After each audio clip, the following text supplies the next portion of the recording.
Hello, I'm Bob the Bookerer, and today I wanted to do a tag that I was tagged in by Fraser Simons over at Springboard Thought. And this is the School Days book tag. And so this is all a kind of really interesting idea of looking at how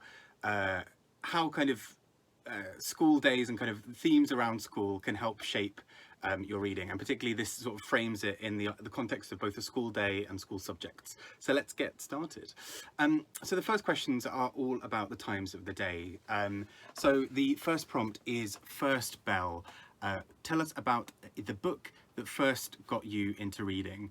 And so it's difficult to think of kind of a book way back that really was like the catalyst, but one that I do remember carefully, very sort of clearly rather, is the Famous Five series, which it feels so sort of strange looking back on them now, because it's all sort of very much like, oh yes, shall we go on an adventure? Yes, I believe we shall. Yes, that sounds rather good. Yes, but also in a way where these kids are just like casually solving murders with like zero parental involvement or protection. Like they're like dealing with armed thieves, and they're still like, well, that's lovely, let's go and have a picnic. And you're like, I feel like child protection was a very different thing right then. But anyway, the Famous Five books I think really got me into reading, because I remember someone at school, like a friend of mine, for some reason had all of the Famous Five books and just gave them all to me. So I just at one point inherited all of them, and I just sat and read loads of them. I used to read one before bed for like every evening, I think, or something like that. So I got through a lot of them, and they were very fun. And yet, despite that, grew into someone who doesn't really go on adventures. So guess that didn't work. I think I just left that to them. I think I was like, yeah, you know what? They almost got killed several times, so I'm just going to stay and read books about people doing this and never do it myself. Anyway, break time. Which book have you most recently had to take a break from or DNF? Now, I think in some ways, I think I may be too stubborn to DNF. I normally will plow on regardless through books and be like, no, I will finish these, and like I will do this. I've got to get to the end. And particularly when it comes to something like reading Booker Prize shortlists, it's a tricky one, because I feel like to really be able to claim that I've read them, I want to get to the end, even if I don't really enjoy the journey. And I probably wasted a good amount of time doing that. The most recent, unfortunately, was Mordecai Richler's Saint Urbain's Horseman. I just really wasn't getting on with this. I think that's the thing, actually at the beginning I thought parts of it were quite funny and quite clever, but it is just like joke after joke after joke, and by the end of the book I was just tired. And even about a third of the way through the book I was really tired, because it's you know, it felt like the equivalent of that guy you meet in a bar who sort of like tells you a joke and there's like, and you're like, oh, am I meant to laugh now? Okay, cool. And then he does that again, and then you wonder why you're there or why you're talking to them. And I'm now wondering if I'm sometimes that guy. This is a worrying thought. Let's hope not. At least I laugh at myself. That's how I get to sleep at night. Anyway, lunchtime.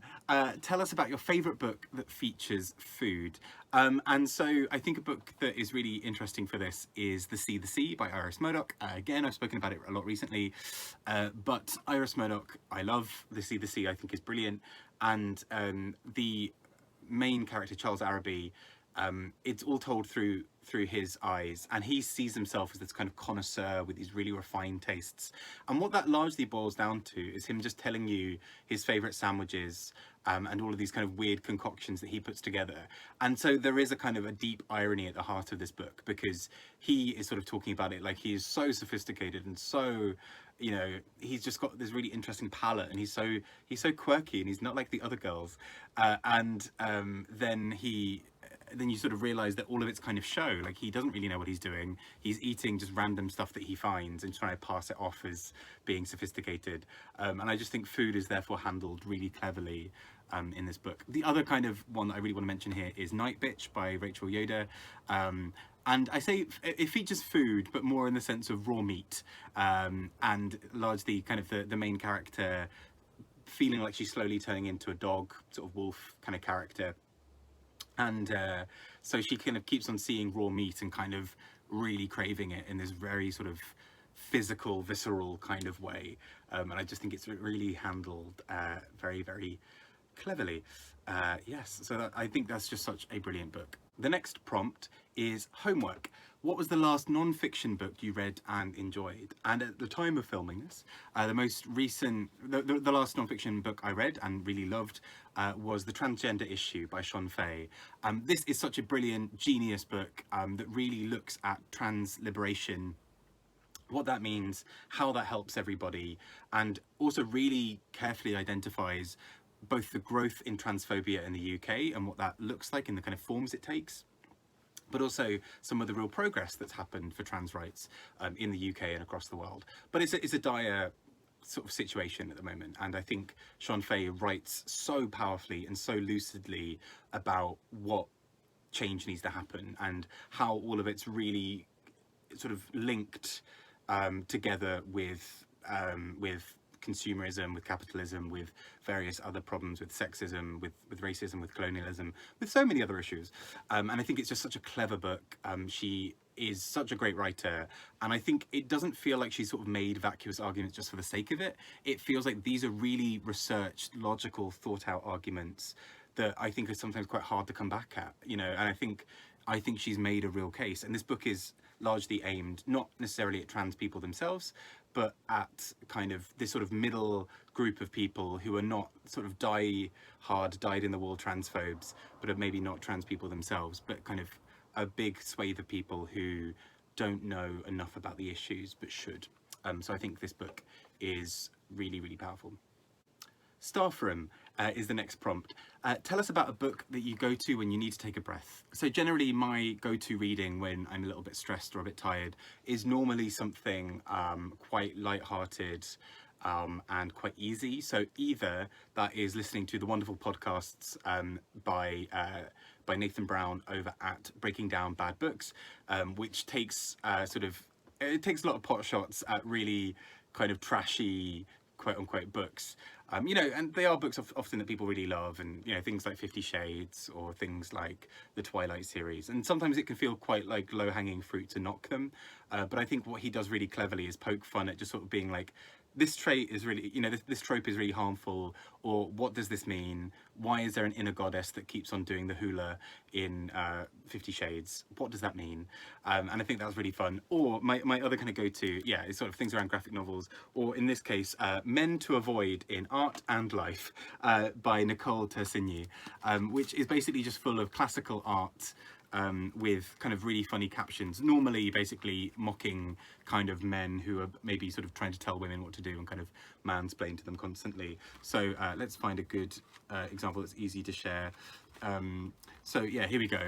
Here's a good example of this sort of, you know, classical painting of a man and a woman with the kind of caption of, let me explain something to you about the female body. And I just love that it's so sort of silly and funny, but actually makes quite clever points about how men often tell women what to do with their lives and sort of try to talk over them. So really fun little book that I got for my birthday once, and I'm very, very happy with. The next part of this is looking at school subjects themselves, and this is sort of a bit of an open field to choose which ones you might want from there. And so I'm just going to sort of pick a few at random that I think could be quite interesting. So maths is a question all about how do you rate your books. Larry over at Larry Has Opinions mocks me, I think quite fairly, for this, that it does often feel like my criteria for rating books is like, oh, it has a cover, 4 stars, or like, oh, I thought this was really pretty, like the front cover is really pretty, let's have 5 stars for that. And you know, I like to think I'm slightly more discerning than that. I mean, probably only just slightly, but my rating system, I mean, is probably on the generous side. I say probably is on the generous side, but I think I normally am quite good at picking books that I think I'll probably normally like anyway, unless it's sort of been foisted on me by something like a prize or whatever. But typically my sort of at least kind of 5-star rating system, I'm quite happy to round up. So most books really end up on that kind of 4 out of 5 thing, and I'm quite comfortable with that. With 5 being something that I think is exceptional, really interesting, really challenging, really pushes a genre, or like really pushes a kind of field, and is just very clever and very well written. And that I really enjoy and feel kind of really part of. 4 stars is just, I think this is a good book. I think it's solid. I think it's written well. Even if I maybe have 1 or 2 tiny problems with the book, overall I still really enjoy the whole experience. 3 stars is normally, I enjoyed it, but I was left a bit underwhelmed by either a key premise of the book or overall just didn't find it really kept my attention or anything like that. And then 2 and 1 stars are so infrequent, but those tend to be basically what I would have for a 3-star, but just that it's so like there's something that's really impeding my ability to enjoy the book. So the example I used earlier about DNFing, or not quite DNFing, but you know, Mordecai Richler's Saint Urbain's Horseman was kind of that. It's sort of the fact that I was sort of just waiting for the book to end was sort of, I think, knocked it down to, I think, a 2-star. I think I gave it in the end, maybe 2 or 3. Anyway, and then 1 star very rarely happens, but that's just, I'm not angry, I'm just disappointed, which again feels very school-like. Anyway, some other subjects.